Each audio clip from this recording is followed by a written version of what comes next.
ఈ master table జాగ్రత్తగా గుర్తుపెట్టుకోండి. ఇప్పుడు మీకు కొంతమందికి అర్థం అవ్వచ్చు, కొంతమందికి అర్థం కాకపోవచ్చు.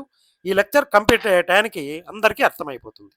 ఇప్పుడు మీన్ అనేది ఆరిజిన్ వలన డిపెండెంట్ అనమాట. అంటే మనం ఆరిజిన్ మార్చామంటే మీన్ మారిపోతుంది. స్కేల్ మార్చినామంటే మీన్ మారిపోతుంది. అంటే ఏమి? డిపెండెంట్ అంటే ఏమి? ఆరిజిన్ వలన, స్కేల్ వలన ఇది ప్రభావితం అవుతుంది మీన్ అనేది. అలాగే మీడియన్ కూడా ప్రభావితం అవుతుంది. మోడ్ కూడా ప్రభావితం అవుతుంది. క్వార్టైల్స్ ప్రభావితం అవుతాయి. ఈ 4 కూడా ఆరిజిన్ వలన, స్కేల్ వలన ఎఫెక్ట్ అవుతాయి. రేంజ్ అనేది ఇండిపెండెంట్ ఆఫ్ ఆరిజిన్. మనం ఒక విలువకి కలపడం కానీ, తీసేయడం కానీ చేస్తే అది రేంజ్ మీద ఏ రకమైన ఎఫెక్ట్ చేయదు. కానీ దాన్ని గుణించడం కానీ, డివైడ్ చేయడం కానీ చేస్తే మారుతుంది అన్నమాట రేంజ్. అలాగే ఈ మెజర్స్ ఆఫ్ డిస్పర్షన్ అన్నీ కూడా ఇండిపెండెంట్ ఆఫ్, మిగతా అన్నీ ఇండిపెండెంటే. Independent of